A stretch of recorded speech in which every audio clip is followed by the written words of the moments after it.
Hello, everybody, and welcome to A Therapeutic Dose, where we meet at the intersection of reality TV and therapy. I am Margee McGee, and with me, as always, is my dear friend and co-host. Hello, Margee. Hi, everyone. I am Ramona Ramirez. I listened last week and I realized I didn't say my name. And it's not like a million people are out there listening or forgetting my name or need to know my name. I just was like, just sounded funny for not saying it. So It I'm leaves Ramona me with an Ramirez. incomplete sentence. Like my dear Yes, friend and co-host, and you're like, "Hi, yes, Margee." exactly. And I'm like, hi, Margee. But I'm very happy to be here, and I'm thrilled to see you. You are a salve, a balm, a healing balm Great. All of the above. on You my for soul. me as well. Thank you. Yes, always. Tears Oh, starting oh, less than a minute in. It's all good. It's it all good. is. That's why we're here. It is. Oh, I mean, should we get into it? Because this one was a this doozy. one, this one was a doozy. Yeah, I'm real grateful that there was an absence of Hotel Ziggy, and I am grateful that there was an abundance of rage. I don't think that we see female anger on TV as often as we should. I don't feel like Ariana is pissed. She has every reason to be pissed. And seeing her male cast members react to her anger in the way that they did was super telling. We'll get there. But And some of the before, female ones too. Lala was yes. no Oh, Lala. support. Yeah. Yeah, she sucks. Lala's got some stuff going on. Uh, Before we start, though, if you could be so kind as to rate, review, subscribe, pass it on, turn on your downloads. Yes, because we love doing this for you every week. And if you love listening, if there's things that you wish you were hearing or don't want to hear so much of, we want to know all of it, you know? Yes, we welcome all feedback and constructive criticism that has been well thought out first. I'm just kidding. It doesn't even have to be well thought out. Speak Who your knows? mind, everybody. Speak Speak my your mind. mind. All right. So we're about to dive into Vanderpump Rules. I believe this is episode 10. No, yeah, episode 10 of season 11. And it's called Line in the Sand. Literal. This one, literal. This one, literal. Yeah, it's so interesting because I was watching this I was thinking about how Beverly Hills brings up all of my like family of origin issues, and Vanderpump Rules brings up all of my like relationship issues. Like, Oh my God. so, just keeping my Yeah, therapist in business, these totally. shows. 100%. Just helping them make them car payments. I mean, we start off light and then it gets gets pretty dense pretty quick, but we just start with this. See, I know you hate Brock, but this opening moment made me laugh so hard when Brock asks Summer if she's happy playing with her clay. And then he says, "Wait, what is it called?" And she goes, "Didn't you have Play-Doh in New Zealand?" And he goes, "We had mud." I laughed at that. I did. I was all, okay. Yeah, we had mud. He's just so simple and earnest sometimes. I really appreciate that about him. He is. He is. I don't know. The first note I have is about the working out. Yeah, no, the only thing before that is Joe. I wrote Joe in the juice.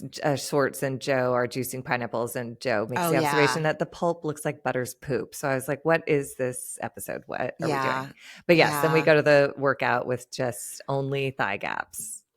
Yeah. And I've just come from nearly a week with my family. And so whether I want it or not, whether I ask for it or not, whether I expect it or not, being around family for a week, basically like anything like food and body related, like last night, this workout episode or the workout segment probably triggered me way more than it would have had I not just come from being with my family. And listen, being with my family can be great, but it's still at the end of the day being with your family. And,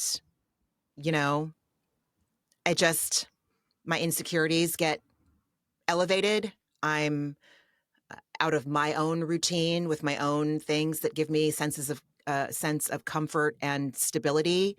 I'm sensitive. And so watching the workout scene, whereas had it been a different time that I'd seen it, probably wouldn't have gotten in my head so much.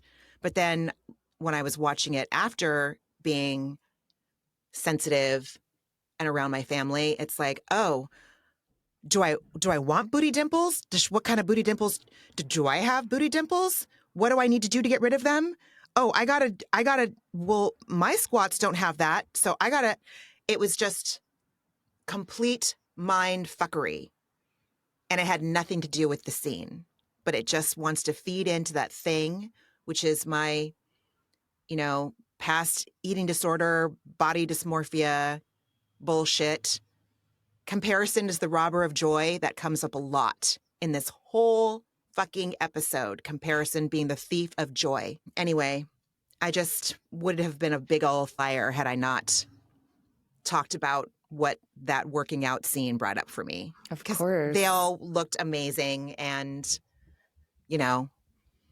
It makes total again, sense. the answer to everything is in a fucking, LA approved, LA endorsed body. That's the answer to everything. If only. I mean, I feel like If this only. episode does like a really nice job of unraveling that myth, which I appreciate. But I also Yeah, totally you're hear right. what you're saying. It's like, because to me, this scene, I just breezed right by it. I was like, cute matching sets, who cares? But like, of course, I understand exactly what you're talking about because, as they say, when you spend time with your family, you're having your buttons pushed by the people who installed them.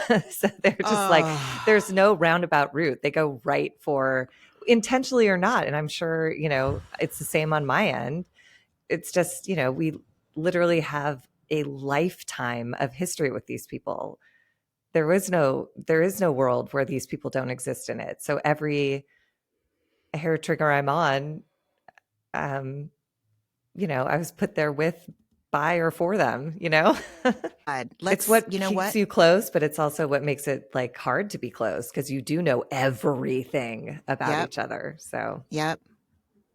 3 cheers for reality TV, man. Amen. Ooh, what's that? Oh, this is cute. It's a traditional size decaf cappuccino with oat milk cappuccino because I can't drink. I want like the smallest bit of coffee, and this is like heavy on the coffee taste, light on the coffee volume, and I'm such a glutton. That looks like a miniature. Like it looks like it belongs in a dollhouse. I love it. It's adorable, and I'll sip it for hours. Thank you. Oh my God, that's amazing. All right, then we get to Tom and Ariana's, and you were talking about female rage being, explored in this episode, and I feel like this, like what Anne is who we all are until our rage catches up with us, and then we hit some sort of flex point, like Ariana did with this breakup, and it all comes out. So God bless Anne for being like giggling, cute, and sweet, and whatever, but like. So she comes over in her little suit to interview with Ariana for the assistant job because she asked to do that. And Ariana said it probably isn't a good idea, but let's have the interview. Remember from last week? So she wasn't ever intending to hire her. And then, Ariana does make a little jab saying that Sandoval didn't respect her enough not to sleep with her friend while she was at her grandma's funeral. And so Ariana didn't feel the need to outright reject Anne's inquiry about the job. But then Anne runs upstairs to check in on Tom, and that passive-aggressive monster does not look up, makes no eye contact, like essentially gives her the silent treatment. He makes like one, she asks him directly, "Are you okay?" And he goes, "Yeah."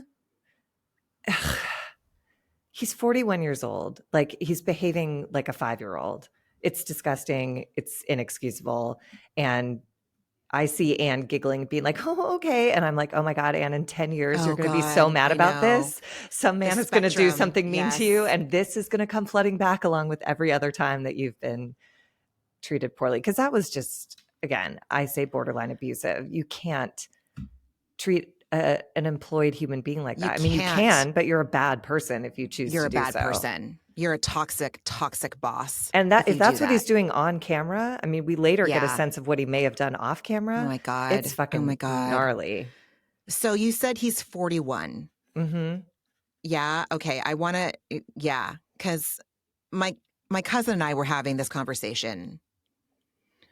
And by conversation, I mean, we were like texting about Tom Sandoval and she really appreciates his villainous. Like she doesn't watch reality shows for the reason why a lot of people don't watch reality shows. It is insane to think about sitting down and giving your precious time to watching people shout and be, on the scale of like fool to hella toxic. Like, I understand why some people don't get the appeal of it. I'm here to say, obviously, we're both here to say that we wholeheartedly love the genre and feel that it offers a lot of value, at the very least. But I was like, these people are too old to be acting like this. And she's like, what? How old are they? I'm like, girl, late 30s, early 40s. And she was all, oh shit, Mm-hmm. And yeah. So not that there's an age limit on acting a fool, but Clearly.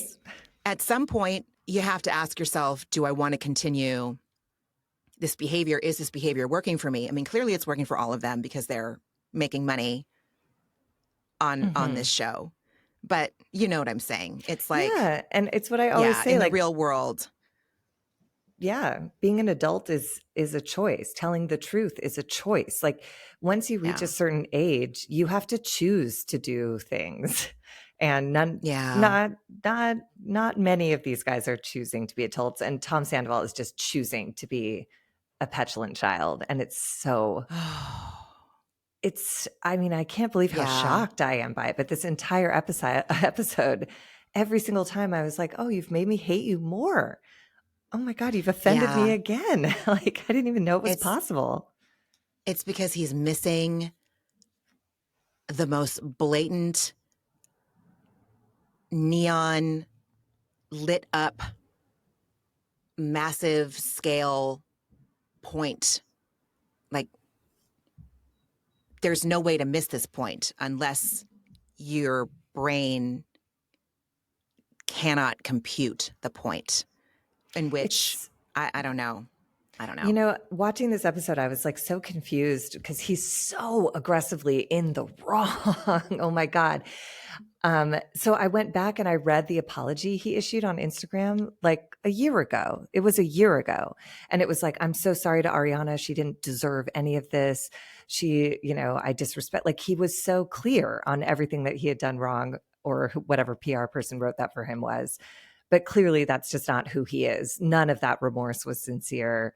Yeah. He's just, anyways, we can keep going because I just have Yeah. a million pages of like all caps screaming into my notes, just being like, is this guy for real? Yeah. Agreed. Agreed. Oh, Ariana shares with us, and we were not given a choice. We weren't given a choice. We weren't told, like, in this segment, you will hear disturbing things. You may choose to leave the room or remove small children. No, we learn against our will, against my will. I'm assuming it's against your will.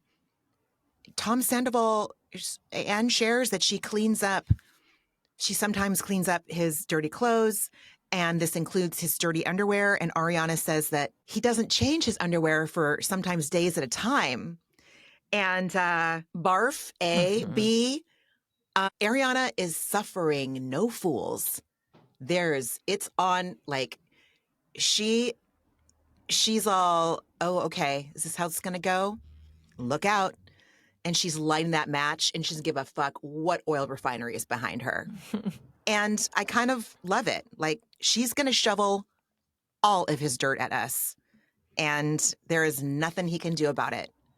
And because he has no sympathy from any of us, we're just like, ew, yeah, he does. Yeah, you're It's so weird gross. because she said that, and I was like, that makes sense. Like, it didn't just seem like a random Really? slam. I was like, he does seem like the type who would just like sweat over and over again Ew. into the like netting in his gym shorts. Anyways, he's No, no, disgusting. I no, know.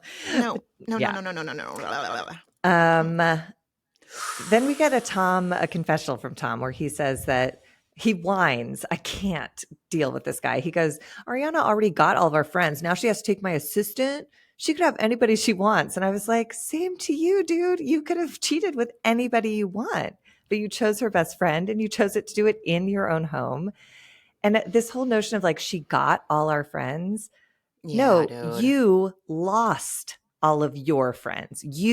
She didn't do anything. you did the thing and you lost your friends because you suck. So like he's just so he made incomprehensible choices and now he's all upset because he thinks Ariana did something to put him in the doghouse. He put himself there.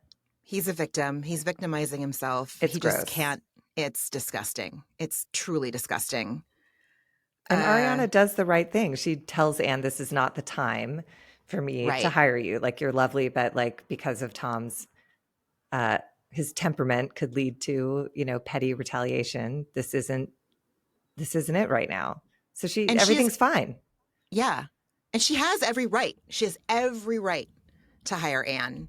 Yeah. And she still has enough so she has enough wherewithal to know that that's not appropriate, you know? So, yeah.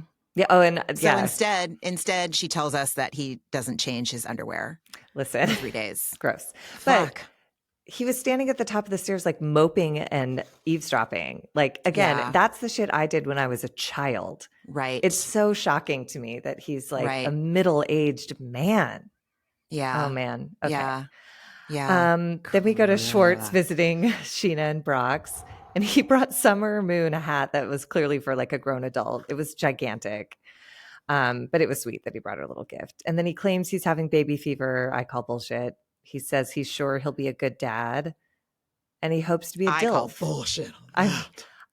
Yeah, I don't know. I mean, he's one of those dads who's like, maybe because he's like a big kid. So I guess, but I don't know. Yeah. The things like, I mean, you know, I don't know. I don't know what people think know. dad is. It's a comprehensive thing. It's not just playmate. It's like doing paperwork, doctor visits. Like there's a lot of elements to dad. That's not just like cute, affable, nice guy. It's having the skill set to set boundaries, because Tom is such a people pleaser. Tom Schwartz is such a people pleaser. And he's so conflict avoidant. Like, not just regular man conflict avoidant, but like the worst kind of conflict avoidant, where he goes from 0 to like straight up abusive. Like the clips we saw of he and Katie's marriage were awful. You know, like he's an emotional terrorist when he is activated. My point is that children need to feel safe. They feel that way with boundaries. Boundaries, you know, need to be set with love and with intention. And I don't know. I just feel that he is ill-equipped to whatever. It's not my business, but I hope that he examines a lot of things in his life before he decides to have a kid. Who knows? I mean, I will say, like, being present is like, that's the mark of a good dad. So I feel like he would want to be there. So that's something. But true. Okay. But then Sheena gets in a cold plunge, and I was like, what's happening? How was that a cold plunge? Did it look cold? She didn't look cold. She just sat in it. No, she sat in it. And aren't you supposed to shiver and like not be able to breathe? Yeah. I feel like that was just like it's a box of water. It was like, is that a bathtub outside? It's either brilliant or it's insane, but you know, it's hot. But yeah, it did not seem like a cold plunge. Just to back it up really quick. Sorry. No, it's not you. Schwartz has baby fever. He says to Brock and Sheena, I want your life. And I was all, damn. Tom, that morning, or the morning of the confessional that fits with this scene, he woke up that morning and he engaged in behavior that I like to call emotional cutting, which is when you're scrolling through Instagram and you're seeing all these people's outsides, and it makes your insides feel not good enough and like shit. And so then, of course, you look at all the things on your outside and you need to change all of those things too. Social media can be so violent on one's soul and on one's psyche. It can be for me. And I am middle-aged. Like, I am not happy about the fact that if I'm in a bad place and I'm on Instagram or social media, like, it can fuck with my head. And I am feeling hypersensitive again. Just came from being with my family for a week. And as lovely as it was, it still can be activating. And so again, comparison is the robber of joy. And the grass is always greener. And social media is a curated view into people's lives. But when I can relate to people on this cast or people on these shows, I like to admit it because all roads lead to Bravo and we're all humans at the end of the day. And I could relate to Tom Schwartz. My humanity is not that different from his. Yeah. I mean, Goddamn. no, it's true. It's true. Are you weeping? I don't know. I have a triangle ready just in case. Oh, Love Candace. I'm going to miss Candace, dude. I know. She was one of my favorite reasons to watch that show. I know. Didn't like all the body shaming she did. Did not appreciate that at all. No, but she Don't was call Ashley wide. That's fucked. Don't call anybody wide. Just don't comment on people's bodies as a put down. Everything else, I loved her. Yeah. She was a great reality TV star, you know, 100%. including her like body shaming. That's sort of like part of what made her like an unhinged, crazy person. But I loved her. I just wanted better for her. Like, she didn't want it for herself. She had years to correct it because she did it the first time was years ago. And then it became her signature of like, okay, neck, okay, ankles. Like, okay, ankles. Yeah. Like, come on. Come on. It's fine. Anyway, okay. Then this was just so weird.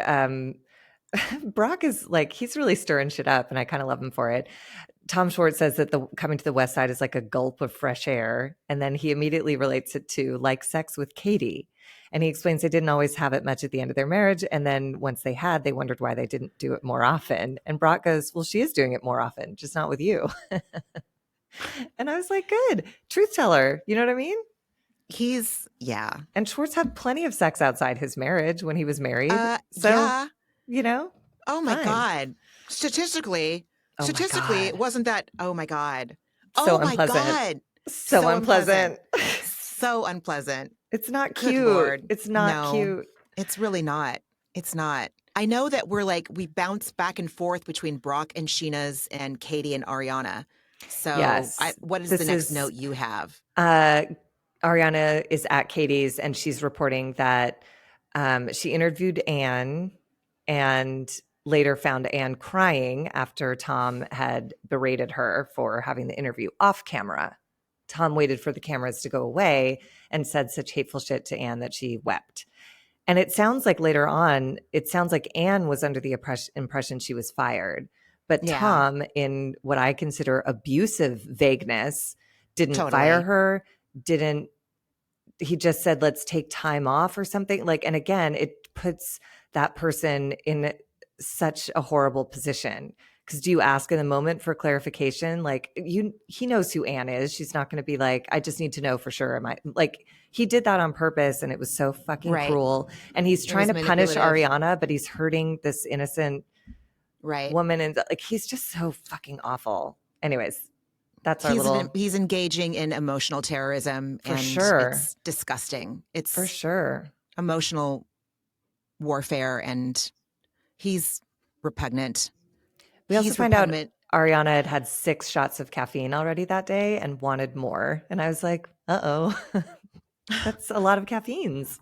I drink a lot of caffeine, but I was like, whoa. Oh my God. I would be unceremoniously ousted from my household and probably my family and probably the city of Oakland if I was on 6 shots of caffeine and then craved more.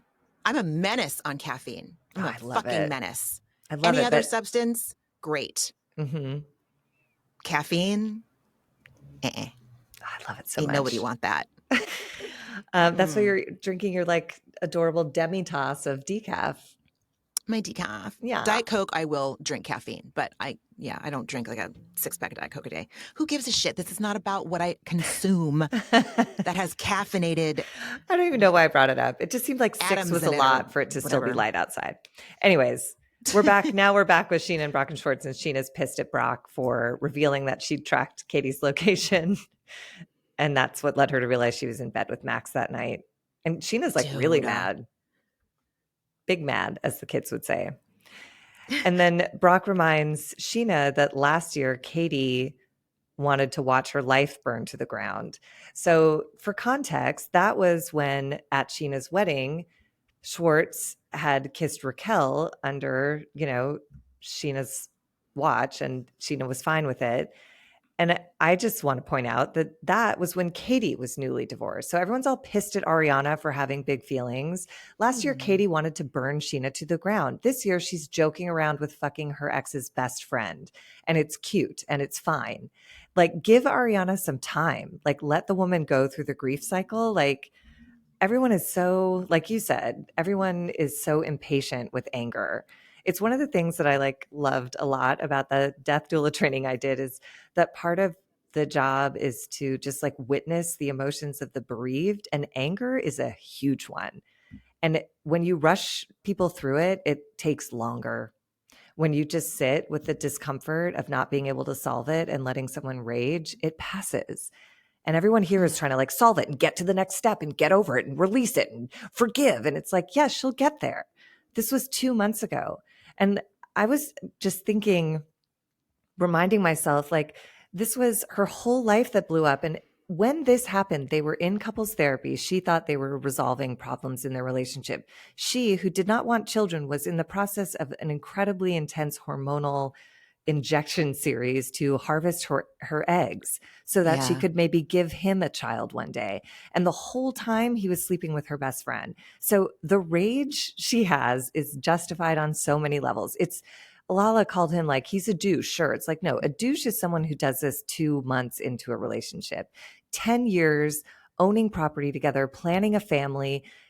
The rage is right-sized as far as Right. I'm concerned. And everyone here needs to look at themselves and see why they get so itchy when someone is having anger. Yeah, they don't want to let her have it. No, Margee, that was just dissertation worthy. Publish that. Et al., I bid, whatever those. Mm-hmm. Yes. Yeah, just get a whole thesis, PhD, VPR seriously, PhD. You did. Right. VPR PhD, PhD in VPR, because Bravo this is life. They are so impatient to have Ariana process it because they're ready for it to be over. And no one is extending her any grace except for Katie. And Allie. And Allie, yeah. I like Allie. God, I do too. I like Allie. She really is an amuse-bouche to all these unamusing douches. You know what I mean? She's a charming young lady. She seems like a genuine sweetheart, She really does. James Who doesn't really, hope he doesn't fuck that one up. But if he does, she'll be on to someone lovely because she's amazing. And she deserves the world, yeah. As far as we know. And I completely lost my train of thought right now. But yeah, they're uncomfortable. Ariana's timeline, which it's not like we're 5 years down the road months, and she's still talking about months. This. We're months. After we're 10 years. Right. And not a slow trickle to break up like Katie and Schwartz. A fucking traumatic reveal. Right. And not verbal reveal. She learned about this by watching them. Yep. On camera. On camera. Ew. Yeah. Anyways. So everyone needs to, when I'm uncomfortable, I got to look and see why I'm uncomfortable. And 9 times out of 10, I'm not uncomfortable because of what somebody else is doing. Might seem like that I'm uncomfortable because of someone else.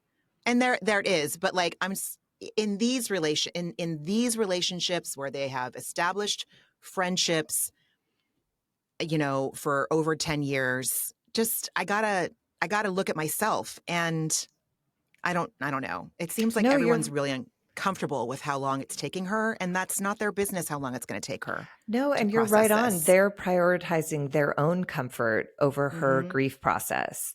And that is unfair to start with, but it's also impossible. They're not going to get what they want by telling her that they want it to be different. If they're real friends, they just need to be by her, not let her wallow in these feelings, but they have to happen. Yeah. And it's also, I don't know. It's just this whole episode. Sheena says it, Lala says it, Tom says it, that like Ariana got everything. And it's like, no, she didn't. This is the most beautiful example of how money, property, and prestige do not have any effect on pain. You can't solve your pain. She does. She does have all the endorsements. She does have a shit ton of money. She has the public sympathy. You know, she has like gigs all over the place. And look at her. She's grieving. It didn't take any of it away. She loved Tom, and that sucks because he screwed her, and everyone gets impatient with that too, of like, well, we all hate Tom. We agree that you're right. You win. Winning doesn't have any effect on pain. You can be so right, and it doesn't shorten the grief process 1 second, in my experience. Again, comparison is the thief of joy. They are looking at all of the things that she got out of a traumatic situation, a very painful, trust-shattering situation, like surreal situation. How do you trust? How do you trust after that? That's right. They don't talk Raquel about what was, she lost. She they don't lost talk about, very good security, point. love, trust, her vision of her future. She lost things that like are, Mm-hmm. invaluable. And those Right. are gone. They're destroyed. Tom did Because that. I remember you said, was it last episode or the episode before last? You said, if you'd asked, oh, yeah, it was when Ariana was talking to her about getting Dancing with the Stars.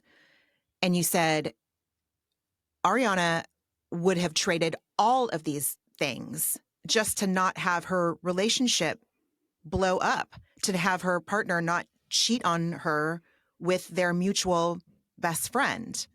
And I was like, God, really? It's like, no, I'm projecting because I think Tom's a loser. So, Mm-hmm. like, I personally would rather be in Chicago, have Dancing with the Stars, a battery commercial, a trash bag commercial, A whiteout whatever. commercial or whatever. Yes, like all of that shit. But I'm not her.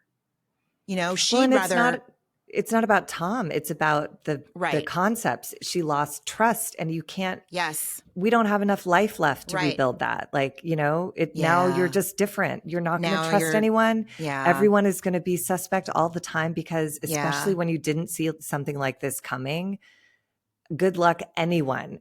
Like I'll never have my guard down because I'm just always going to be like, are you this? Are you doing that? Like I didn't see it before. So now I have to spend every minute of my relationship. I mean, obviously it will soften over time, but no time has passed. No time. So No she's time. I mean, 3 months is like not, no, after 10 dust is years. Yeah. barely settling. You're still like, oh my God, I'm living in the same house as this person. All of my stuff that was in that room is now in a Target crate here. Where's that other thing? Oh, I can't just go downstairs like I normally could. Um, oh, is he gone? Like, can I come out of my room? Like, whatever. And It's it's not just, just one trauma of the breakup. Tom yeah, Sandoval is such a piece of shit. He's extending the traumas by making her this bullshit offer on the house. So she has to get like a forensic accounting of furniture so that she doesn't get fucked over. Like he just continues to disrespect her. We all know he's in the wrong, but Tom Sandoval doesn't think he's in the wrong. He thinks everyone should just be over it and let's move on. Wipe my hands yeah. clean out the Yeah, door. But they're like, impatient. They're yeah, impatient with it. And what he's going to learn and what we're all seeing is that like anger again, anger it needs a target mm, and I think we all know that underneath anger is hurt to a varying degree. A shit ton or a little bit, but if there's anger, there is some hurt underneath it. Now, when you're in hurt and in pain, it's not powerful feeling. It's a very like, you can't really hold yourself up. You need to sit, you need to cry. It's all very um it's not passive, but it's active in this God, I'm not being very clear. My point is anger is pain that's been activated. So Ariana is incredibly powerful right now because instead of like she is to survive as a coping mechanism, Her anger is activated. It's giving her power. She has unlimited resources and energy, like to bring her interior designer in and be like, let's go through every fucking fork. I got all the time in the world because I'm angry as hell, and it's giving me as much energy as like 10 rails of Coke. Do you know what I'm saying? Does that make sense? Mm-hmm. So yeah, she needs this anger right now in order to survive Yeah. and get through this. Because once you get to the pain underneath, that's when you can't get out of bed for a week and you can't shower and And she has to get out of bed to keep all and these endorsement deals that everyone right, thinks are making her right. happy. She So has to get out of bed to go to Dancing with the Stars to fulfill her shooting commitments. Like, so I think you're right. She needs to call on that anger she so that her does. body will move. It's And like just, yeah. and like we learned in, in 12-step rooms years ago, I don't necessarily agree with calling things character defects any longer, but that is what they were called in the program. Like we would list our character defects as reasons why we did some behavior and how In that Al-Anon, they behavior call them character defenses, which I like. defenses. Yes, that I like. But defects So, is what it is in the book. Yeah. right. So like anger could be seen as a character defect in one room, but yes, character defense, like they are assets. Our negatives can be assets. They are ways that you can cope in a way that lets you not just like, you know, uh not cope. you know? So it's just I mean, they say every that, shadow has a light, every light has a shadow. I don't yeah. know. And they say You that know. any character defect is just an asset run rampant. It just, Right. like you said, it needs boundaries put on it. Yeah, it needs And boundaries put on it.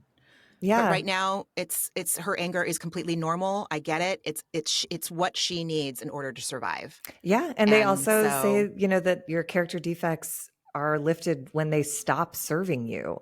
So mhm. she needs her anger right now to like be remotely functioning in all of the Exactly. places where she's obligated right now. Exactly. But I think, Exactly. yeah, I love that reminding that it's like, it's true. And anger is an expression of pain. Resentment is an expression of fear. It's all really soft things that are happening under like the big, hard, harsh Right. angles. It's really, Exactly. and you just, when you're that raw, you're like you're saying, you can't surrender to the soft things all the time, or you'll just become, Right. I've grown into my couch on a couple of occasions with breakups and losses and that Completely. kind of stuff. So, Absolutely. yeah. And it's not to say there is tremendous power in vulnerability, and there is a tremendous power in surrendering to your pain and having a good cry or posting up in your bed for a week when you need to. There's nothing wrong with that. I'm just saying that, like, when you have to function in the real world and go earn a paycheck and go do whatever, you know, and that anger inside of you can turn the car on, whereas the just straight tears can't. It's there. It serves a purpose. It serves a Yeah, purpose. It's especially having valuable. having to be at events with your ex, like to have to be To have in a to work with space him. with Tom Sandoval. Of course, she got mad and got rageful with him because otherwise she's around a group of people who aren't safe, as she says at the end of the episode. It's not safe for her to break down and scream like, you stole from me my trust, you stole from me my future. She Right. can't, these people are all gonna just tell her to get over it or just let Right. him get away with being a dick anyways. But I've basically talked us through the entire episode with that little tangent, I but mean, this episode was very poignant in this way. it It really was, was, yeah, it truly. and all centered around a water tasting. Oh my God. I mean, So as I live and breathe. here we As I are. live and breathe. Yeah. Did you catch the little like hushed private jet that flew over before the water tasting event? It made me laugh Yes. so hard because it's like slightly Absolutely. classier than Southwest, but like we're still in the valley. Um, Oh my God. and then Martin the Uh, Waterman, Ariana later accused Tom Sandoval of like doing the most. And I was like, I would say Martin the Waterman is doing the most. it was yeah. It was, he was a caricature. He to me was like the definition of like hustle racketeering. Like he's just some like weird, super fit German man who Totally. decided that he'll put some jewels on the outside of a green bottle and say it's cuvee and costs $1,000. And when someone asks one question, Lala's like, how many are in the world? And he's like, I don't know. Because there are none in the world. It's not real. What you do isn't real. But Oh my good for God. you for like fucking making a job out of this. And Lala goes out to greet him and she goes, how are you? And he goes, living the dream. And Lala says something like, water's my jam. I've been sober almost 5 years. And he goes, okay, great. This is great. I love this. I was like, you're not listening. You're just saying words. Martin. Living the dream, living the dream. I'm in James Kennedy's backyard in the valley underneath the flight path of a flight that probably goes from Burbank to Vegas about 20 times a day. Mm-hmm. And, somewhere in the back are hibiscus that are electrified and can possibly shock you. And here comes our friend wearing the top to a fucking dirty, knockoff elf costume. What the fuck is Schwartz wearing? That What was the fuck is he he wearing? looked ill. It made him look ill. He did not look well. And he said he got dressed up and he was still wearing like the slides with his toes that come too far over the top, like everything. I was like, Yeah. you're not dressed up. And then there's one shot of him in the slides, and then from there on out, it's his like bare marsupial feet just like padding around on the ground. Marsupial He has feet. like those long toes Oh that my look like they God. could grip a Well, tree. You know what I yes, mean? they're simian. Yeah. That's what it Yeah. is. I'm not into a simian. I don't want to see simian man feet. I also just I want don't want to. to I see don't want to see simian your man feet. feet. Like, give me a fucking Mm. break. And listen, and I say this as someone that I have thought so many times about starting my own slide company only. I love pool slides so much. I have velvet ones, I have Laker ones, I have a ton of them. I love pool slides. I love them. I would have, worn them on my wedding day had I found the right one.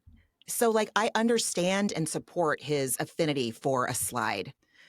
And I think that there could have been a way to do that right, but that's just the whole thing. He just He looks clammy. he You know what I looks mean? I'm going to get a little bit, I could be complete. It just looks like there's some, Kidney failure, like organ failure. no, Oh, opioid abuse, oh. Well, they're you one and the know, same at a certain point. Yes, like his organs are probably processing it lots just, of chemicals. he's pale. He's just always a little foggy and I don't know. Like, I'm not trying to make light, but he's just something's amiss. I mean, they're all not processing years and years of trauma and dysfunction. So Yes. I don't know Oh what I boy. expect. Everyone's doing their best. They Everyone's doing their are. best. Everyone's going to show up to a water tasting, you Well, know. and I'm gonna come to you with God, how you pitch Sutton to me as a potential good person. I'm gonna keep pitching Brock to you as a potential good person please, because he please. approached Katie and immediately apologized. He said, I'm sorry, not I'm sorry if I, not I'm sorry that you, I'm sorry. I was gossiping about your personal life. He did say I was wasted, but he it seemed like a genuine apology. And then Katie said, perhaps, we're all even now because I, gossiped about his personal life, about being a total deadbeat dad. But I thought that on both sides, I thought that was like a lovely exchange where he genuinely said, I'm sorry, and acknowledged what he did. And she said, I guess we're even, moving on. There were times, and I thought of you, and there were times last night when Brock really, I was all, oh, okay, okay, I see Yeah. it. I see it. And then he would do something later to erase it. But I did. Yes. There was a And no moment at the one's, beach where I was no like, oh one's perfect. no, Yeah, you ruined exactly. my Yes, case. Okay. exactly. But You this ruined moment I it. was like, hey, Yeah, yeah. um, and then Martin does like camera blocking for the scene. And I do love the editors for leaving it in because Lala's like, where do you want me to stand? And he was like, oh, come stand here so the cameras are right on me. And he was like, I it missed was, that. oh, I did not. I was like, sir, you are something else, Oh my Martin. God. And then we get into this Martin segment where Martin tells us that water on the planet has been the same for thousands of years. None of that made sense. I don't know what he's talking about. He said it might be dinosaur piss. Ha ha ha. He serves them sparkling cum. He says that God, that was disgusting. it's not, it's just like, it's salt water, as James said. It's salt water. So, ha Right. ha ha ha. I don't know. This whole event, I would have been so mad if I had gone out of my way to drive an hour to Burbank to be served a glass of sparkling cum and then told Yeah. that something was Yeah. cuvee when it was like probably just Brita filtered water. Anyways, Honestly. what is this event? Honestly. I know there was a lot of buildup, like 2 episodes, because I know last episode they talked about it a lot, and now it's happening. And James's backyard is not where I want to be. No, it I don't is want to be in not. James's It backyard. is no Villa Rosa. You know what I mean? No, it's Like not Villa Rosa. in a It's not Villa backyard where Rosa. we're It's used to seeing that kind of like yeah. grounds and Oh estate. God. And then like when Katie first gets there, this is the beginning of this scene, but when Katie first gets there and Hippie is jumping and she's like, no, no. And Hippie continues to jump. I'm like, this is what I was talking about last week. And I The thought that dog was, needs some boundaries. and also Schwartz, step in. Schwartz stood there with his back to her while she's like, Hippie, no, Hippie, no. And it's like jumping and nipping at her arms. And he just stood there. And I was like, dude, pull the Yeah. dog off. We saw that the dog No. loves you. Oh, He's just literally hopeless. like, he's wet. He's a wet noodle for I mean, sure. yes, when people show you who they are, believe them the first time. I don't know why I would expect anything else. So then Martin leaves and the girls go inside. And then James asks Sandoval about tea. Sandoval is just so gross. And he goes, we're chilling. And James asks, are you No. seeing anyone else? And then Sandoval gets all like cryptic and creepy and says like, I've met some people. And I'm like, why are you being so vague and cryptic sir. and gross here? And then No, somehow sir. at the beach, directly in front of Ariana, you have no problem announcing that that a girl you met is taking you to a singles. Like he did zero things right this episode, not a Zero. one. And I was looking, I was like, where is the humanity in this man? Nowhere to be found in this hour. That's for sure. Mm-mm. He claims to help when the pizza's here. He's just everything about him just bothered me. His pants bothered me. I don't know why.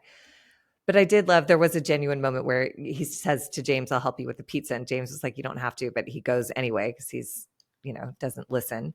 And he walks through the house and sees Ariana and just goes like, oh shit.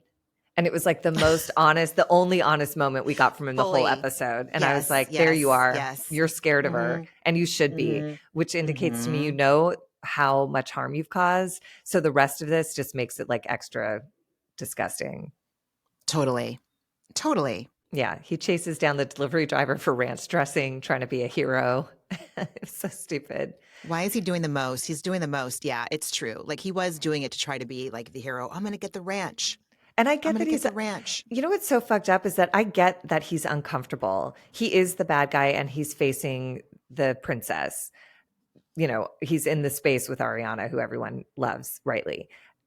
If he had been at all humble about that, if his confessional on the other side of this had been, I was running after the ranch dressing because I'm so uncomfortable. I don't know how to be in this group anymore. I've ruined everything. So I got focused on ranch dressing. I thought I might be able to win my friends back with ranch. I'm so broken. But instead, he says, it's hard for me to be a wallflower because Ariana's making all these comments about me. And he says he's trying to rebuild relationships and blaming Ariana for stacking the deck against him, putting pressure on people to choose her. And I just started screaming into my notes. Like, she only said she cannot be close friends with people who are close with you. She cannot risk him having access to anything else about her that he might carelessly destroy, because that is what he did with everything she gave to him for 10 years.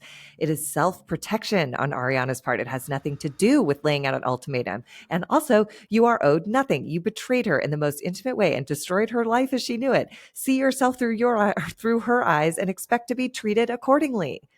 You suck.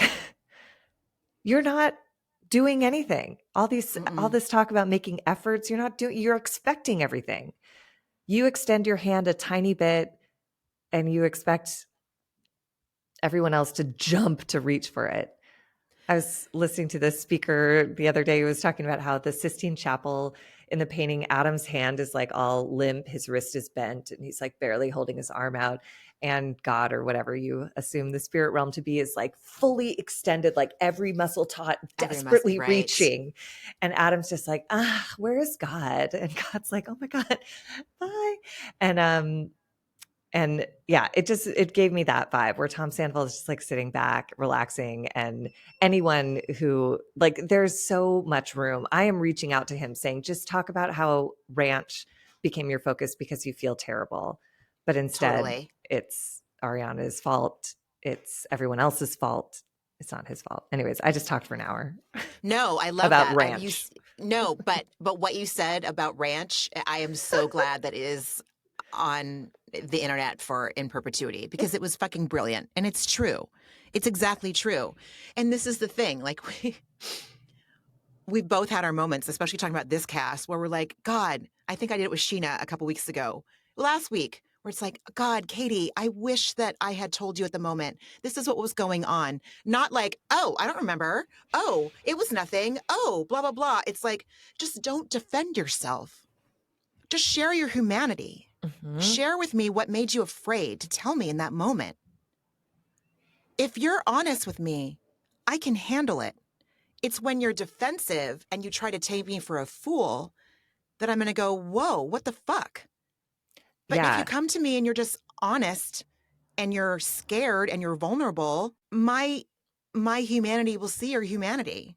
100%. We'll make it. We'll make it.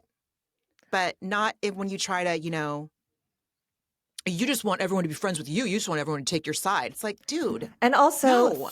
if that was the case, that would be fine. Remember what you did to put us all Right. here? Like he is Right. just so he has separated himself from that series of Yeah. events. Cause I guess since Raquel blocked him on Instagram, that whole event is dead to him. But it's not to anyone else that it destroyed. So whatever. Yikes, yikes, yikes, yikes. The only other note I have, well, no, I have some more, but Brock impressed me with sharing a mature perspective on the infancy of rebuilding relationships. Loved it. Uh, I loved I Brock did here. too. And I think Tom Sandoval is the perfect audience for Brock because Brock is kind of a meathead. He doesn't know the difference necessarily between Play-Doh and mud. But Tom Sandoval, he is the right mouthpiece to, if anyone could reach Tom Sandoval, it would be Brock.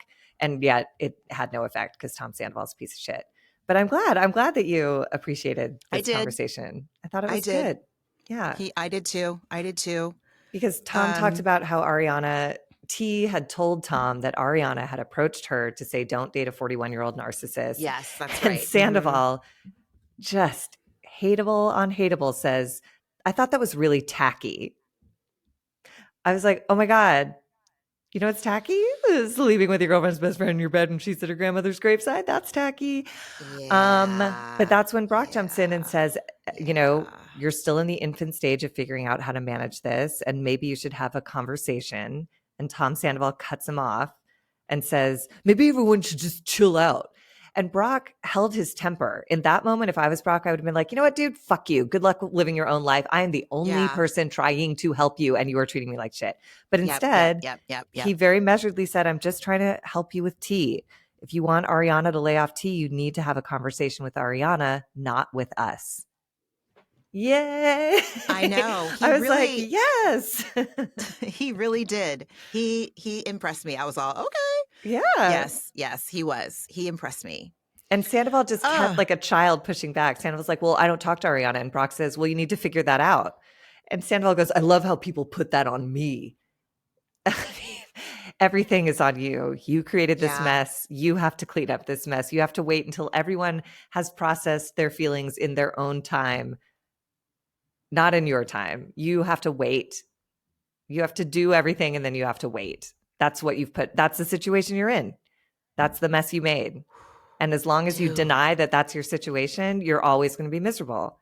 And you're going to be whining at every party and stomping out with your purses. Loved when he left. He gathered his 2 purses and was like, I'm needing. Can't with What him. were those? Were those like mini coolers? I swear to God, didn't they look like tiny, like little, like clutch bags? Yeah, they were bigger than a Dop kit, but like, yeah, they were like. It looked like 2 Kate Spade, like, Oh my God. spring season. Anyway, he's a Seriously. ridiculous monster. Tom Schwartz and Katie's conversation really, like, yikes. That one really, bleh. Tom looks crushed. They're talking about how she hooked up with Max, and Katie rationalizes it. It was like a moment of like looking back and, looking back at their history, like, you know what? Fuck that guy. Yeah, he's his best friend. Fuck him. And it's like, I can see both sides.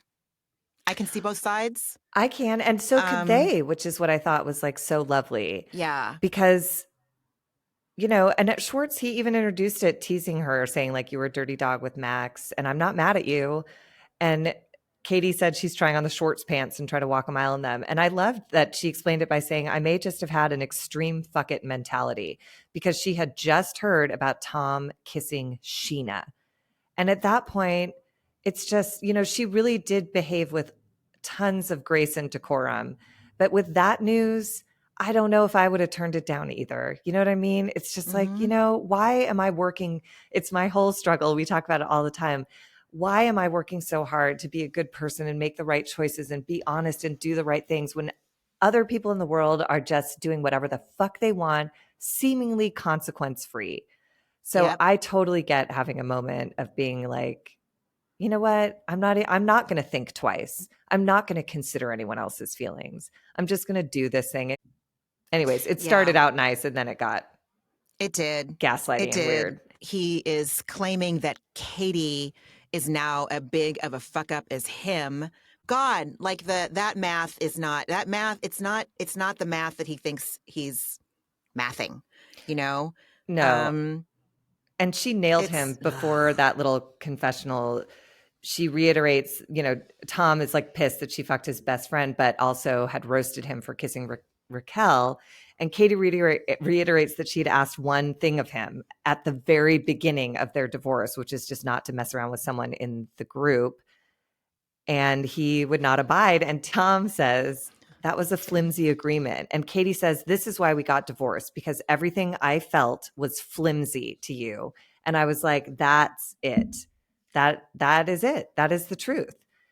And then in the confessional, he says, she had an air of moral superiority. And I'm like, she still does. Like, nobody should have and feel superior about right. anything. But if you're going to call it out, she does. She is morally superior because she didn't betray a direct request. She admits that in the moment she made a choice that is out of character for her, which is why I think it's so easy for them to move on from this, because it's like Yeah. Schwartz is secure that she won't do this again. Katie will never know if he'll ever take her seriously Totally. or, Exactly.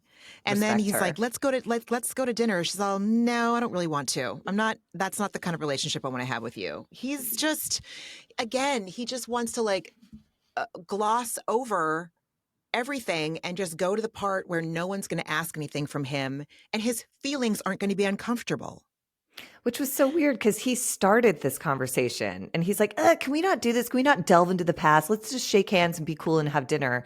And she was like, Dude. I didn't start this conversation. I don't want to have dinner until you start making better choices. And then she sweetly like disarmed him and she said, with your clothing. And they giggled and it was like civil and borderline cute. And, they managed to have a conversation about something really uncomfortable. And, again, that's like what a year out of a breakup looks like.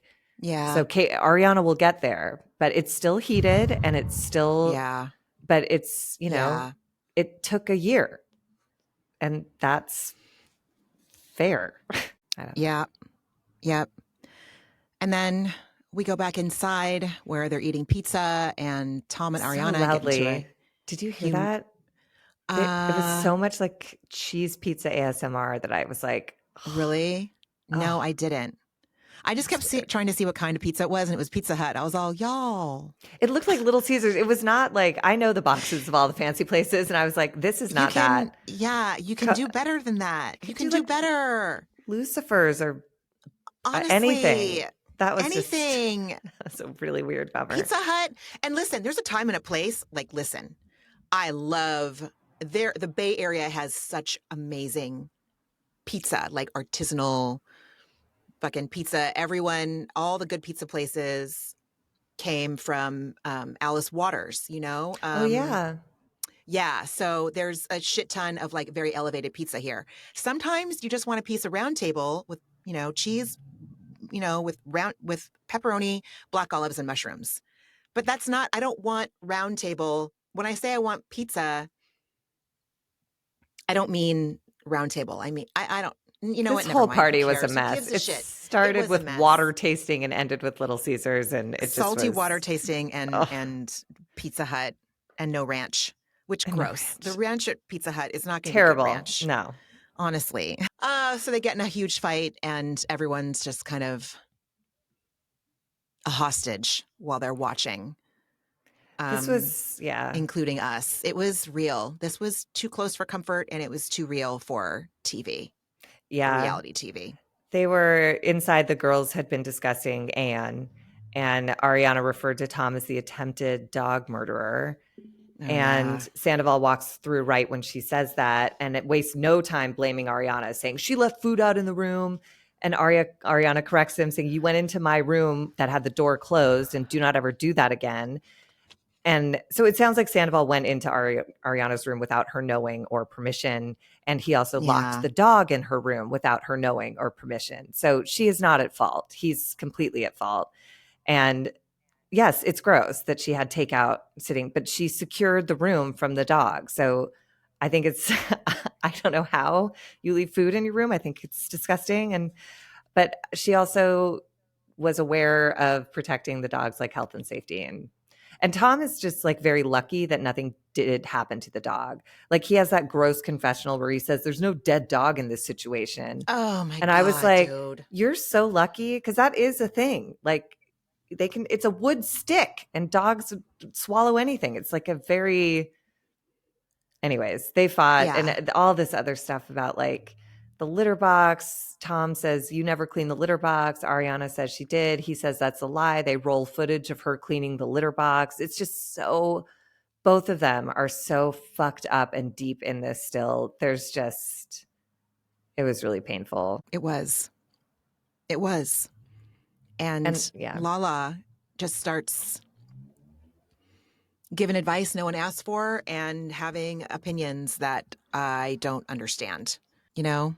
yeah. So, um, Wait, I was just looking at this. I wrote, after Tom's confessional where he said there's no dead dog in this situation, I wrote, I'm so mad. This is what I would say to Tom Sandoval in that moment. So hold on while I read these all caps. I said, please, here's the please. deal.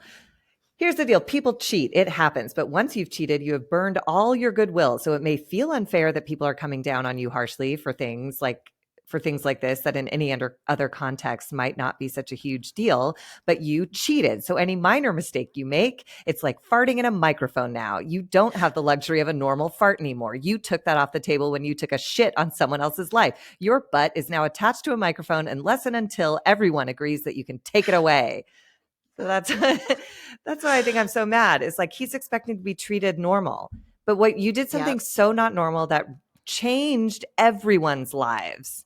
And you're expecting just to like it is a normal accident. Normally I would be like, ooh, that's a bad move, Tom. I'm sure you actually do regret that. That's scary. But because on top of cheating, he's expecting lots of, I don't know, forgiveness and sympathy and space to be human. You used up all your space to be human.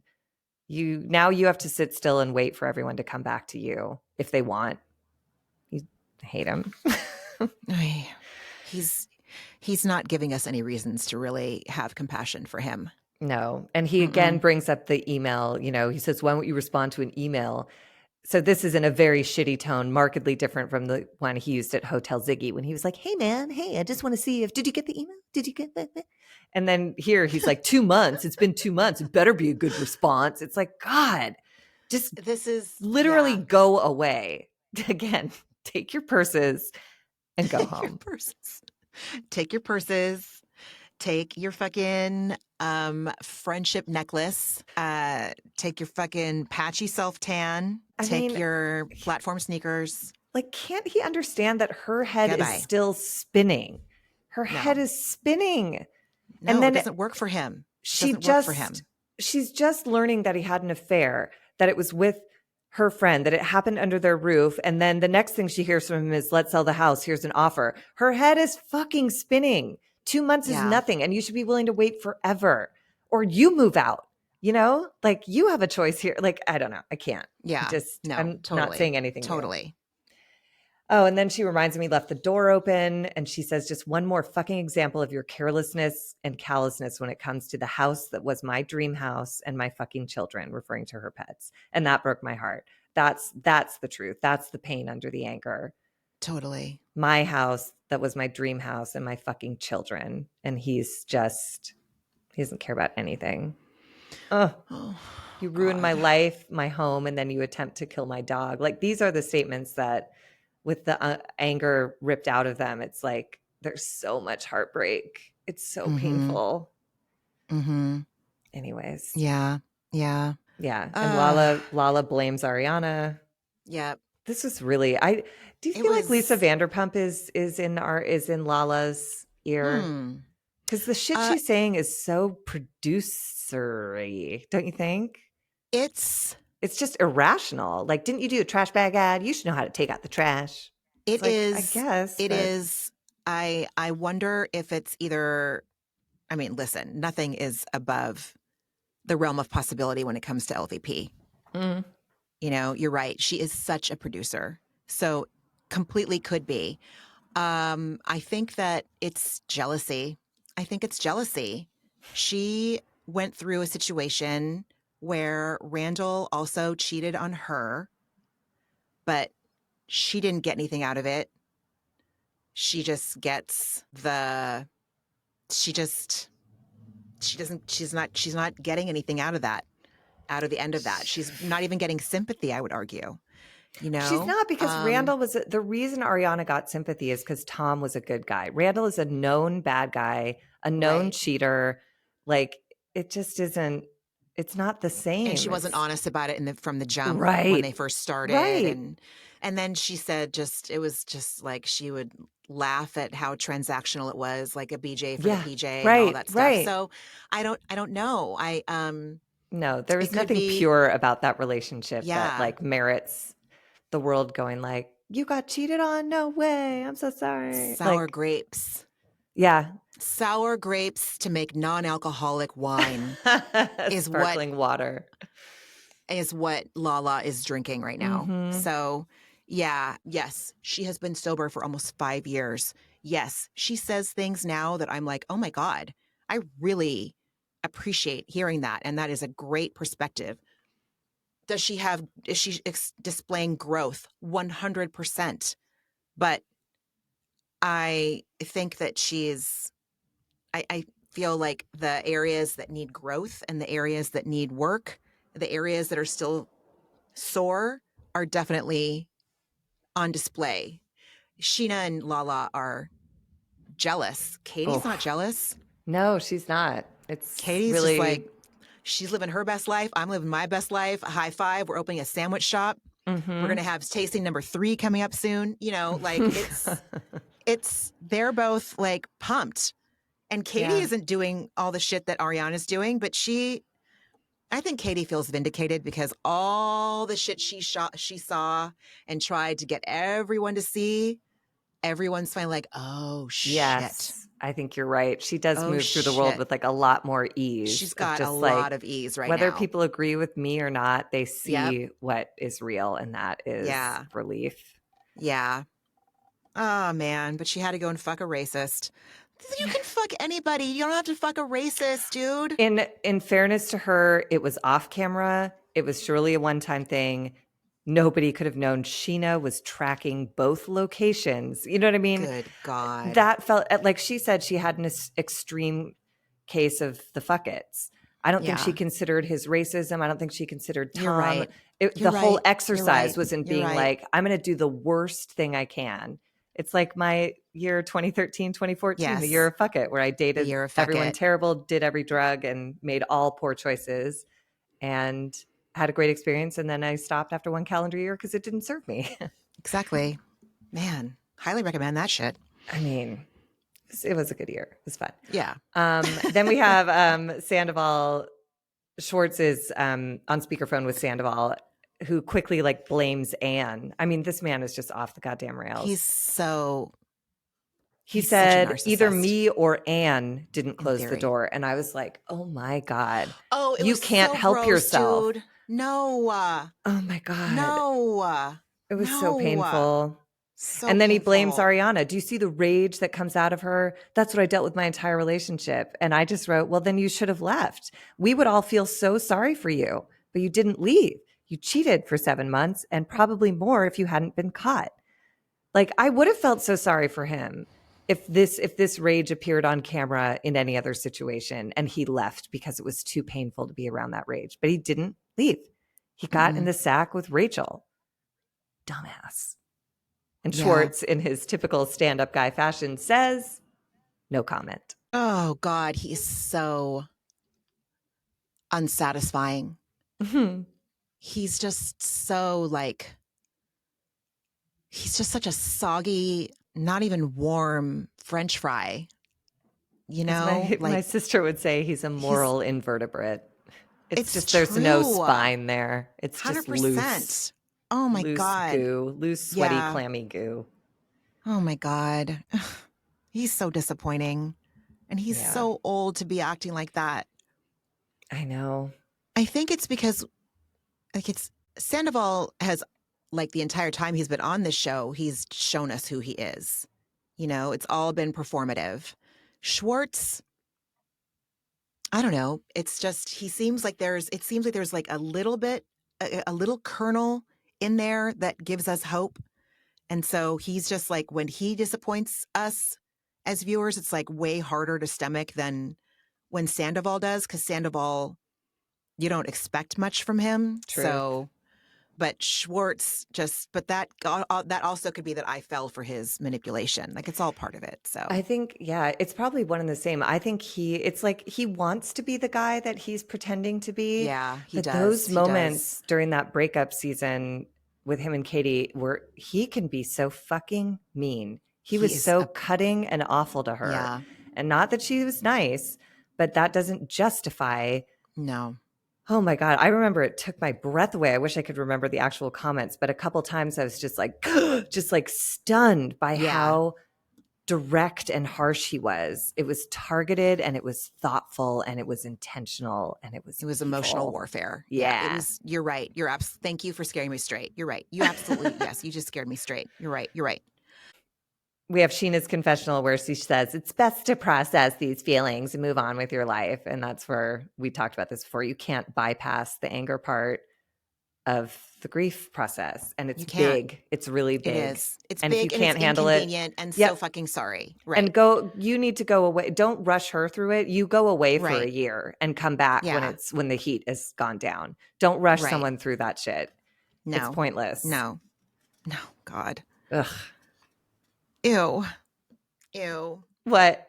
No, just the next note I have is when Kyle and Sandy and Schwartz are out at that bar and they're walking. Are we okay to leave the worst, like I'm the water happy. tasting? Okay. Yeah. When the three of them were like walking down the street to come to the bar, you know, like I love a vintage shirt look. And when Schwartz had like the baseball jersey on, I was like, oh, he looks kind of cute. And in spite of myself, I was like, ew, I don't want to think this man is cute. Wait, I feel like you got a bonus scene. Oh, it's because I watched it on Peacock. Oh, I didn't see the scene. What happened? Oh, okay. So after they leave the abomination of the Water water night tasting. Yeah. and the water tasting, in the extended and uncensored version that I watched on Peacock, Kyle Chan, Tom Sandoval, and Schwartz go to a bar later on that night. And Schwartz looked real cute in his like he was wearing a white baseball jersey with like a 70s baseball jersey with like black sleeves. And I was like, oh, he looks kind of adorable. Like if I was passing him on the street, I would be like, oh, you know. But then he and Tom started talking about the singles night again at the bar, and I was all like in my Ugh. mouth. I was just like, ugh. And then I'm so sorry you didn't see this because Tom starts talking about Ariana and like the kitty litter and like again the dog thing. And basically, in my opinion and from my experience, he was describing someone with depression. And I'm pretty sure that Ariana has talked about her own depression on the show. Yes. And I just, again, it made me, I don't like him because you know, like he's putting someone down that has like a mental illness, you know, and he's calling her lazy. And I just, he does not have any sympathy in his body. He cannot hold someone else's humanity with any kind of respect or compassion. And I just thought he was disgusting. Well, and even more So, so, it just sounds like he can't look at himself. And it's like we talk about yeah. that a lot with our dads. Like it's the lashing out has more to do with the discomfort of knowing the harm you've caused and having to look Yep. at that. Yep. If you Yep. don't know that it won't break you, it feels like it'll destroy you. So you just make everyone else the bad guy. You can find ways to always be a victim, and it disconnects you from lots of people and lots of feelings and lots of joys because it's just not honest. Totally. That's gross. God, Totally. gross. Yeah. It was a gross scene. It was gross. Yeah, because the next thing I had was Sheena's beach day, the ramp up to Sheena's beach day with Katie. I loved Katie's text where she said, "Should we go to this thing or just fake our deaths?" And I was like, "Hee hee hee." I That was know. funny. And So Ariana said, "Yeah." Oh, sorry, did no, you not there's see more. no, did you not see the dinner then between Allie and James and Jacqueline, No, James's mom and LVP? did I fucking Yeah. miss like a whole? What happened? I don't, Okay, I mean, this, I James's watched mom, LVP, Allie. mhm, Oh my god, and James's mom. So they how go to did this get cut dinner out? on Nick's on Beverly. I don't, well, this was on Peacock and it was, again, it Okay, was called Extended and Uncensored. So all it was like right. 56 minutes with no ads. Ooh, So listen, all I got from this is that my notes from this one when they go to dinner is that Jacqueline, who's James's mom, hugs Lisa Vanderpump before she hugs James, which is that's weird, right? yes. And then they like James and Allie sing for their proverbial supper by laying down all of the raw, still pulsating carcass of gossip that they've witnessed between the water dinner and whatever. They lay it at the the slobbering feet of Lisa Vanderpump, and Yeah. you know she eats it all up. And James's mom is like so stoked that Katie got to like bang it out with Max. She's like, high five for Katie banging it out with Max. And you Ew. know, I know it was just really, it was, Ew. yeah. The fact And that then Lisa our Vanderpump wants to hear any of that stuff is just so gross. But anyways, Oh, totally in she character. loves it. Right, I right, know. right. Totally. And then did you see Ariana and her interior designer going through the house and like listing Yes. all the stuff? Yeah. Oh So yes. that again, you know, not much to say on that other than like, you know what? She's going to have all day, every day to do that kind of shit. She'll do it. She'll As give you she she'll should. exactly, She would be a exactly. fool not to. And Mm-hmm. Tom Sandoval Mm-hmm. is expecting her to be a fool because he's an Right. asshole. Because he's short Um, sighted. but in between that, the scene with Brock and Sheena that starts with Brock feeding Summer fruit and then Sheena desperately trying to steer him. I was going to ask you because you're a parent. It looked like she was trying to steer Brock away from saying the word beach in front of Yeah. Summer. Oh, okay. Yeah. It Yeah. was like that would lead her to a Yes. meltdown probably. Like, I want to go. Probably. I know. And it's like, I was so torn because, listen, have we told non truths to our son? Absolutely. Would I feel bad going and doing something just Josh and me when Leo can't? Definitely. Do I think that there is value to helping children navigate feelings of disappointment with not getting to do everything that everyone else gets to do? I do. Do I think that there's value in, you know, showing the child like your mom and I have to go to work, your dad and I have to go to work. That includes going to the beach or whatever. Like, I think that there is value in all of that. So I don't, I don't know, but yes, I was like, what?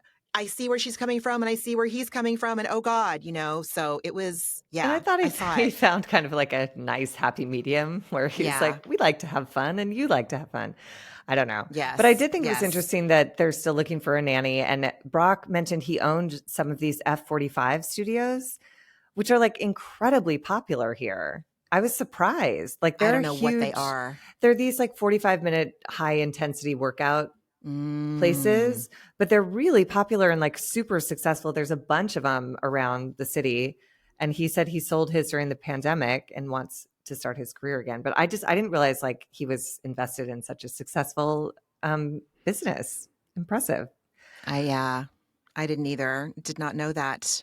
Um, I liked how he was doing Summer's makeup. I really Oh thought my that God, was it was just so so sweet. cute. It was so sweet. The continuity in that scene was terrible. There was All like over the makeup in front place. of in front of Summer, and then there was like the huge fruit, and then there were just like little plates of fruit. It was awful continuity, but it was a good It was scene. adorable. Yeah, agreed. Agreed. And I did think Sheena, who I don't normally care much for, but she did have a point. Sheena had suggested maybe they uninvite Sandoval, and Brock said Ariana needs to figure out how to deal with being triggered by him. And Sheena, explains that she's triggered because of what Sandoval did to her just mere months ago, and reminds Brock that he gets heated real quick. So he's not someone to judge Ariana for snapping into anger with someone who she hates. And in fairness to Brock, he that's what you want to see, is someone just go Right. like, I do get like that. Okay. Yeah, he did, and yes, And I then clocked it. I clocked it. yeah. And then I then did. he annoyed me a little because he like explained what forgiveness is, that she should let it go for her own sanity. And again, I'm just like, sure, Yeah. but it Yes. takes time. You Yes. can't just Yes. command a woman to get past it for her own sanity. We know we don't want to feel insane, but you have to ride the ride. Right. There's no amount of money or endorsements or any of that Say stuff. that in 5 years. Say it in Yeah. maybe, I don't even know if a year, but like, you know, when, yeah. And it's not, yeah. Forgiving him is not going anywhere. And she Forgiving him will, for the and she benefit of wants herself to. isn't going Yeah. anywhere. Right. And she does. And she will. Everyone needs to get And the fuck over it. Like the paint isn't dry yet. I guess what I really see is that she's trying. She is showing up to these events. She's not initiating any of these conversations about like this fucking piece of shit. Blah, blah. People Right. are Right. Right. asking her, or he's starting it, or Right. whatever. Right. Right. But and then Sheena makes the statement that the breakup has brought Ariana prosperity, wealth, happiness, and opportunity. And I was like, except happiness, no. Prosperity, wealth, opportunity, sure, but it actually stole her happiness and all Yeah. the things we talked about before, her Yep. security, her love, and Exactly. she's bankrupt Exactly. on the trust front. Like it fucked her. So everybody needs to stop looking at a bank account as a sign of like okayness. You're not okay. And I think that's a problem in the mental health understanding anyway. People think if you have glossy things and your life looks nice on Instagram, that you shouldn't have problems. You have all the things I want, so you shouldn't have problems. And then those people Right. don't talk about their problems because they're ashamed that they have them, and then they do Yep. self-destructive shit, and it's sad. Yep. Yep. Yep. So Yep. Yep. that Sheena was right earlier, and now she's wrong. Right. Yeah. Ay, So ay, then ay, ay, Ariana ay. and Lucinda inventory all their furniture, and then we head to the beach. And James is not wrong about going to the beach. Going to the beach is a fucking, you don't just like, oh, let's go to the beach. Like maybe if you live really close to the beach and you watch and you walk, but like depending on where you live, it's going to take you a really long time to get there. You need a shit ton of stuff if you want to be comfortable. Like, yes, I'm sure there's people that just go with like a towel and their bathing suit and they stop at Subway on the way. That's absolutely fine. That's fine.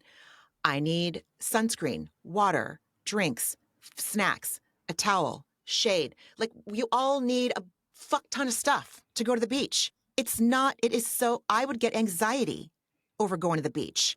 Yeah. I mean, in the Because, 90s when I was a kid, that's what it was. You just grabbed a towel and you got a sandwich on the way. But that was right, before we understood that we were giving ourselves skin cancer, and right, like you do right, need all of these. And that water, you didn't drink water in the 90s. Who gives a shit? You just like, right. dehydrate and have a Coke on the way home. Like, Exactly, but now exactly. there's, yes, a lot more consideration. And for me, I don't mind going to the beach and setting up all this stuff. It's the end of the day, breaking it all down and taking it back to the car sandy and God. tired. Yeah, I That hate is the part. sand.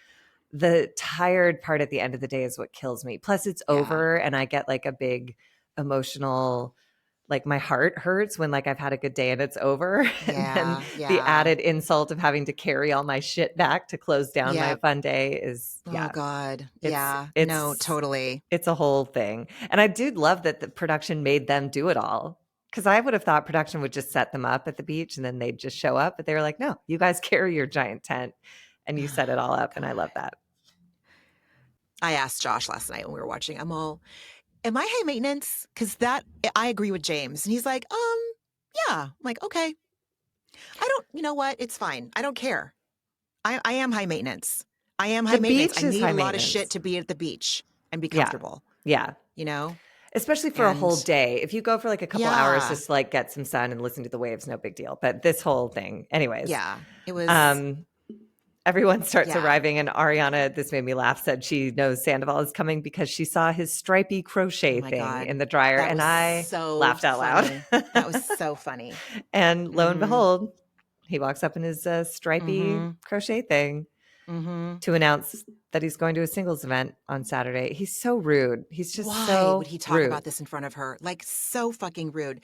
And Sheena also to be like, what are you guys talking about? Like, just get up and go over to those blankets and talk with them. Part of me is like, they should call him out. You can't just like turn your butt to everyone and be like, yeah, we're going to a singles event. It's like the girl you destroyed 3 months ago by sleeping with her best friend is sitting right there. So like, if you're going to have the balls to talk about it, talk about it. Use your whole voice. Say it with your chest, as the kids say. Come on, man. Don't be if you're going to show up to this event and this is what you choose, there's so many other things to talk about.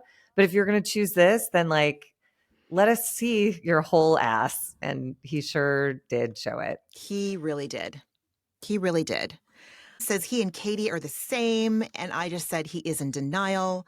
And his faithful joke was really in poor Claiming taste. to be statistically faithful is not the concept behind fidelity. It's really not. Like, okay, so yeah, it's just. And there are other ways to have a marriage. You can have a marriage where faithful means a different thing. But Katie had one understanding of the definition and you violated that. So you're not the same. So that's all. Oh, he's so gross. I'm glad it went over like a fucking wet fart. Unsuccessful. Yeah. And then we seem to catch Sandoval in a lie. Is that what happened? Because Sandoval said he never knew that Schwartz had kissed Sheena. But then we flash back to Tom Schwartz saying Sandoval just brought it up. Or I guess I told Sandoval or something. I think he was lying. Like, no, I didn't know about that. God, so, like trying to do for Schwartz what he wanted Schwartz to do for him. Right. Trying to bro code. So totally. Gross. Oh, God, what a mess. I have a note. I'm sorry. Brock brings up Raquel, and there's more proof that he is a piece of shit, that he's not. He's complicated. Brock is complicated of all people. See, this moment didn't bother me. Because part of me is like, it's also why I appreciated James. Like, the part of what will help everyone move past this is just starting to talk about it out loud in front of each other instead of gossiping behind backs. I guess I can see that. And his dumbass wife is what started it by saying, I mean, Brock could have had a real different reaction to Sheena saying, everyone in this group flirts with me. If I were her husband, I might have a different reaction than like a jovial haha response. I'd be like, this is gross. And Sheena directly calls out Sandoval, and Sandoval says, well, I was just reciprocating your flirting. And then Brock says, is that what you told Raquel when you started that whole thing? Yeah. But again, I guess this is where I'm just always on the side of honesty. That happened. And for Sandoval to be like, dude, that's low-hanging fruit. I'm like, you made the fruit and you put it at the bottom of the tree. So I thought it was low déclassé because it was hurtful to Ariana. That's why I thought it was déclassé. Point taken. Yep. To Sandoval, no. You're right. To Ariana, to be so flippant like that. To be so cavalier about it. I see. Yep. You know, at this point, it felt like it was a real piece of shit move. You're right. On Brock's part. And Ariana, that makes, she had the reaction to warrant. Like, warranted. Hey, can you guys not talk about this in front of me? Yeah. Right. She didn't, she didn't say fair. Don't talk about it. She's just like. She's like, literally, I'm right here, you guys. Could you and not? And then Tom goes, he brought it up. And Ariana's like, well, the subject matter is because you did this thing. This is a disgusting conversation because of you. Yeah. Brock's glasses are also not okay.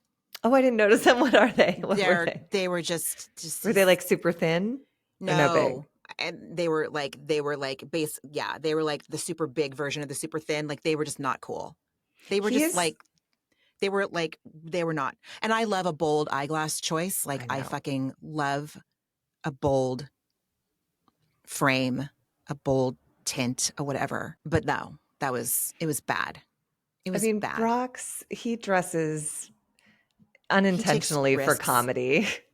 You're right. He's like when he was having that fight with Sheena, wherever they were in a hotel room, and he was wearing like a Speedo and a robe and like a Yeah. Speedo and a duster, and Yeah. his teeny tiny Yeah. shorts at the Yeah. beach were making me laugh. He's Yeah. just kind of a ridiculous character, He like you is. said. He is. You're right. You're right. Tom and Ariana fight again, and then Lala and that one guy show up. I don't remember his name. I don't What is that remember guy's either. name? I forget. That's the guy that James was friends with, right? That Oh, the kiss? They kissed or wait, that's whatever? not Logan, right? I Logan have no is idea. Ariana's best friend. I don't know who it was, but I just said Lala and that one dude show up. James's hair looks like Wolverine in the confessionals. I Oh was like, what yeah. is he? It looked like Wolverine. Like it looked like a, It was you really know, weird. founding fathers kind of bad hair, but also Wolverine hair. It was bad. It had a very distinct shape, Yeah, it which was was very odd. flat and Yeah, weird. like Yes. it was like a bowl that got caught a gust of wind or something. It was Yeah. very strange. Yeah. It took me out a little bit, took me out enough. Ariana's Ugh. pissed that her guy friends are not sticking up for her when it comes to Tom. And she's also pissed that Lala is playing fucking devil's advocate. And I get it. And Lala does not get to say when Ariana chooses inner peace. Ariana gets to choose when she does that. And it's been Are you 3 fucking kidding me? It's months. been 3 I months. can't. It's And 10 probably years of her life just blew up. and it's and her whole friend group blew up. It's not Yeah. Rand who just drifts away. We don't need Rand. He's not part of this Yeah. group. This is a whole like recalibration of every aspect of her Yeah. life, and it's awful. It's Yeah, awful. this was I this. was real disappointed in her Yeah, and Lala. That's why I Lala. wondered if like LVP is like somebody needs to take Tom's side. Will you do that? And I'm Um, sure she was probably like, yeah, I don't know. She maybe. just was it Reddit? I saw something on Reddit, or I'm pretty sure it was Reddit. God, see what happens when I go and see my family is that like I don't watch fucking TV. I don't look at Reddit. Net, Lala had Heather McDonald of all the low barrel guests to have on her podcast. She had her on, and I think she was talking shit about Ariana. And Lala's having some. She's a little activated by the success that Ariana is having, as Yeah. opposed to Well, what and she's I noticed experiencing. that because it's hard to miss. And it made me think about like, what is that? Because obviously, if I'm reacting to it, it has something to do with me. And Yeah, it's just that she won't look at herself. It's that whole yeah, thing of like, you're not looking at honestly at what you're not parallel stories. Like yours is really different. And you can be jealous, but you don't have to be mean. Anyways. dude. Yeah, I just Yeah. everyone's a work in progress. Everyone's a work in progress, and Except Tom Sandoval, who just seems to have mm, dug his feet in to be a dickhead. I mean, the thing is that if he's the kind of person that listen, if I know I have an audience, I'm not going to say shit that I would say if I didn't have an audience. He does because he's divorced from reality and he doesn't see how his actions are abominable. And I just feel like when you've got an ego like that, via con Dios, like you're making these choices. You're saying all the stuff out loud on film Yes, you're for us to manufacturing your own remember. misery. It's Exactly. Like what? Like you're doing this to yourself because you don't know how not to. And and that's what's so disturbing about him. Truly. And that, I was listening to Nick Vial's podcast the other day, Oh my and God. not all of it because I can't, but he did mention that he said he feels sorry for Tom Sandoval. He pities him because Tom Sandoval really cannot see. It's what you always mention. He's constitutionally incapable of being Yep. honest. And that is going to destroy him. And Nick Vial found it pitiful. And I was like, that's a good way for me to look at Tom Sandoval. Instead of just Totally. getting outraged every time, I can just pity him because he's sick and Totally. lost, and that's his lot in life. That's it. It's so Um, true. He's right. Oh my God. I'm agreeing with Nick Vial of all people. I mean, he's actually his voice drives me crazy because it sounds like he just woke up and like everything is like who kind of nobody gives a shit. And to me, someone to whom everything is too important, everything is so important, it has to be screamed about. So I get Nick it. Vial is actually really smart, but his delivery makes me mad because I'm like, I want you to care more about the smart things you're saying. You know why you and I have to scream? Why?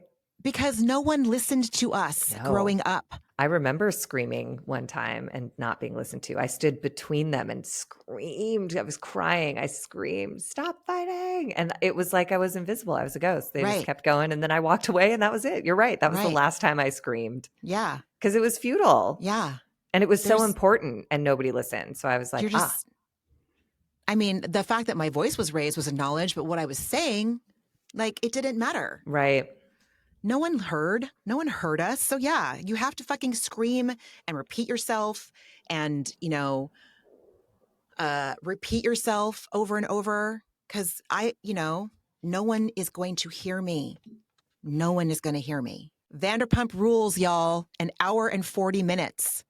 And I could take a Silkwood shower right now. I know. I You did just know? want to touch down on one Oh, last please, Sandoval thing that please, he please. said in his confessional that he says as if Ariana's at fault.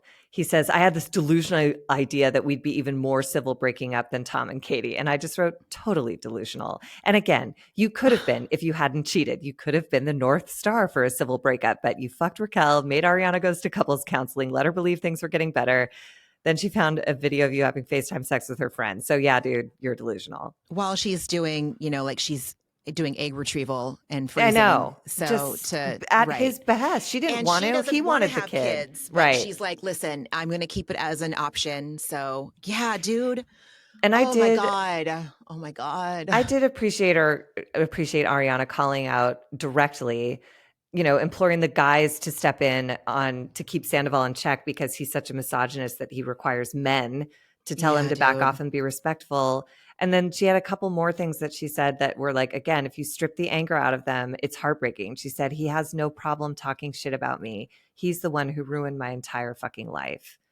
And like she was screaming it, but like the truth of that statement, that's the truth. And that is devastating. The man you loved and did everything for has no problem talking shit about you in front of other people. He ruined your life and he could care less. He finds you annoying. It's Oh so my God. painful. It's so painful. Oh man. It's so painful. Oh Anyways. my God. Wow. This is just not a fluffy show. No, but I really, again, it's like especially for our purposes, it's really Right. truthful to the experience of like going through a breakup, either as the person going through the breakup or as their friend. It's just a reminder Mm-hmm. to me of like, to be patient with myself on either side of that. Like everybody, it's such a tender, devastating time. And like It is. everybody, yeah, this group is really trying to rush along to the good part. And it's Yeah. like there's no rushing. The road is the road. And you just have to stay on it. And People if really hate being uncomfortable. I do too. I do But too. I'm impressed with Ariana for like being articulate about what's uncomfortable in front of people who are saying like, just get over it, just move on, learn how to have conversation, Yeah. talk to him, find inner peace, Yeah. forgive him. And she's like, I I mean, can't right now. I God, dude. can't. Seriously. I'm And yeah, she's Lala on her constantly, moral high ground is not sitting well with me. It feels real lack of humility and it feels really self-centered. it's ugly. It's It really is. Yeah. ugly. Yeah. It is. It's uncomfortable. Man. What else did you watch this week? This week I watched The Valley, which is I still don't know what I don't know. I don't know really still who anyone is or what's going on, but I'm like slightly riveted. So I don't know what to say about it. It's a vague thing that is still catching my attention. I watched Summer House. I watched Summer House Martha's Vineyard. Oh I God. watched, yeah. So Yeah. all Bravo this week. All Bravo. How about you? Oh, I watched, I think, the first 2 or 3 episodes of Quiet on Set, and it's Oh God. really it's devastating. It's very devastating. And oh, I think I watched like 1 or 2 episodes of 90 Day Fiancé: The Single Life. Oh Yeah, it's just trust me. Like if you haven't started, there's no need. Like do not fuck your mind up with that. It's so stupid. I needed something low stakes and entertaining, and I don't remember what I was doing that I needed it, but yeah, it's so eh, yeah, like yeah. abandon I've hope, ye all who Yep. enter the 90 Day Fiancé franchise That's and their the thing. offshoots. So many people Yeah. have told me to watch it. So many like podcasters that I love recap Yeah. it, but I just I can't mean, touch it because it's it's too dark. Like I need to have some hope. And yeah. I know for a fact that will strip it all away. And I know it's just a reality show, but like No, it's it's enough to like if you're teetering on the edge, it's the little breeze that'll blow me into the yeah. abyss. And I Yeah. don't want that. So Yeah. and it's And always I people who are in like stable relationships who are like, you should watch it, you love it. And I'm like, yeah, and no. I can't yeah, like I learned the hard way. Like I can't watch the original 90 Day Fiancé. Like I guess I kind of can, but like The Single Life or Happily Ever After, those I can watch, and it's more fine in quotes. Mm-hmm. It's fine. Mm-hmm. Um and then I watched basketball, but I need to catch up on Summer House. I need to start Martha's Vineyard, and yeah, I can't believe I forgot. I think it's because I was, after last Thursday, I was editing. Another technical thing happened. It sucked. And then I had to pack. I just didn't sleep the night before we left for Portland because we had to leave for the airport at 8:30. And I was up packing until I hate packing. I've talked about it before. It is a huge, it is just, it's so daunting to me, and I was just like, well, fuck it, I'm not sleeping. And so I just edited and didn't sleep and packed. And then so I missed Summer House because Summer House was on last Thursday and I just didn't have the time to watch it. And then life was happening in Portland, dinners and Easter egg Yeah. hunts and stuff like that. Yeah. So yeah. Well, Summer So House will wait. yes. And I love being able to bank episodes and also to watch them on Peacock. Don't have to watch commercials and all that crap. So Yeah. and what was your antidepressant this week? My antidepressant this week is my niece and nephews. I'm just so proud Mm-hmm. of them. I love them so much. Um, they're just amazing. My littlest nephew is like just he's becoming like kind of a golf king. He's like really gifted at it, and I know he's making it look easier than it is. Like I know how hard he's trying, and but he makes it look effortless, and I think that is the sign of like I don't know, a champion. So I Hell love him. yeah. My middle nephew is starting to get into colleges. I'm so proud of him. He'll have choices. Like it's really exciting. And then my niece, I got a lot of time with her this week. We talked on the phone a bunch. And then Mm. in the mail, so my niece is 19. She's not of a generation that sends mail, but she sent a card of like Oh, a that's bear so hugging a girl. cute. And I'm sure Oh. I'm the bear in this picture, and it makes me so happy. It's just a bear like hugging a little girl, like this, like, I don't know, just like a deep embrace that is full of love. And that is how I feel about her. I just adore her. And I'm just so proud of all of them. Like growing up is like hard. And they're so Dude. brave and they do lots of things and try lots of things and have their feelings and like they're just such impressive people. I just feel like there's very little in my life I'm sure of except that I hit the Mm, jackpot as an aunt. I just know that. My totally. whole body and soul feels settled on the planet when I think about like those three people. So that I those are my antidepressants. I agree. My antidepressant also is like we went up to Portland for most of Leo's spring break, and it was my mom had a huge brunch and lots to see, like lots of family and lots of friends, and all of the kids were there. And Leo was the youngest there this year, and but he's like now old enough where even like hanging out with the teenagers, like there's a place for him. And all these kids are like such good kids. And we got to go to see my niece at work. And then she and I went to Ulta that night, and I bought her a bunch of stuff, which is what I used to love doing with my aunt, just going to the mall with her just one on one when I was younger. And it was so fun. And it was just like some of the most happy memories. And she and I were in Ulta for like, I don't know, like 2 hours, but it's like, it's our happy place.